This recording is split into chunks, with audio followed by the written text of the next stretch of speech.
Spain سے خبر شامل کرتے ہیں۔ پیام امن اسپین کے زیر اہتمام سویڈن میں قرآن پاک کی بے حرمتی، اسپین میں پادری کے قتل اور پاکستان میں مسجد میں دہشت گردی پر تعزیتی ریفرنس۔ سابق چیئرمین شکایات سیل وزیر اعلی پنجاب زبیر احمد خان کی خصوصی شرکت۔ پیام امن ایسوسی ایشن اسپین کے زیر اہتمام بارسلونا میں ایک تعزیتی ریفرنس کا اہتمام کیا گیا، جس میں پاکستانی کمیونٹی کی سیاسی، سماجی، ادبی اور کاروباری شخصیات نے شرکت کی اور سویڈن میں قرآن پاک کی بے حرمتی کے واقعے کی سخت مذمت اور غصے کا اظہار کیا گیا۔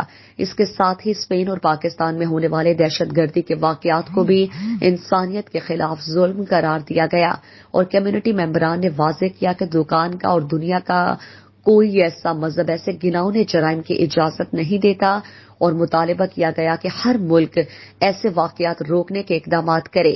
اسلام اور دیگر تمام مذاہب امن کا درس دیتے ہیں، اس لیے مذاہب کے نام پر لوگوں کو ایک دوسرے سے متنفر نہ کیا جائے بلکہ دنیا کو امن کا گہوارہ بنایا جائے۔ سید ذوالقرنین شاہ، مظہر حسین راجہ، ڈاکٹر امانت، پروفیسر طاہر، نعیم عباس بھٹی، چودھری ندیم آرائی نے اوورسیز کمیونٹی کی طرف سے سخت الفاظ میں ان واقعات کی مذمت کی۔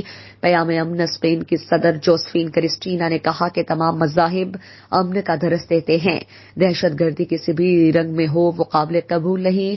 مظہر حسین راجہ نے بین المذاہب ہم آہنگی کے فروغ کے لیے جوزفین کرسٹینا کے کردار کو سراہتے ہوئے کہا، انہوں نے بین المذاہب ہم آہنگی کی جو مثال قائم کی ہے وہ قابل تعریف ہے۔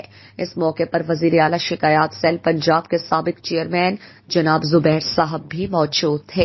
لوگ شہید ہوئے ہیں، 100 سے زیادہ زخمی ہیں، تو میں سمجھتا ہوں کہ ایسی دہشت گردی کی ہم بھرپور مذمت کرتے ہیں اور حکومت سے مطالبہ کرتے ہیں کہ ایسے لوگ جنہوں نے یہ دہشت گردی کی ہے ان کے ساتھ سختی سے نپٹا جائے۔ میں سویڈن میں ہونے والے قرآن مجید کی بے حرمتی اور پاکستان میں مسجد میں ہونے والی دہشت گردی اور اسپین میں ہونے والے پادری کے قتل کی پرزور مذمت کرتی ہوں، اور بلکہ دنیا میں جہاں کہیں بھی دہشت گردی ہو رہی ہے اس کی پرزور مذمت کرتی ہوں۔ بسم اللہ الرحمن الرحیم۔ آج بارسلونا میں پیام امن کے پلیٹ فارم سے جو کمیونٹی ہے یہاں پہ دوست اکٹھے ہوئے ہیں، اور یہ جو قرآن پاک کی بے حرمتی کی گئی ہے اس سلسلے میں سب لوگ جو ہیں وہ بڑے اس کے اوپر پریشان بھی ہیں، اور حقیقت میں یہ ایک مسلمانوں کے لیے بڑا ایک لمحہ فکریہ ہے کہ ان کے جذبات کو بار بار چھیڑا جاتا ہے۔ تو ہم اس بات کی مذمت کرتے ہیں کہ آئندہ اس طرح کا واقعہ نہیں ہونا چاہیے۔ بسم اللہ الرحمن الرحیم۔ سویڈن میں قرآن پاک کی جو بے حرمتی ہوئی ہے میں اس کی مذمت کرتا ہوں۔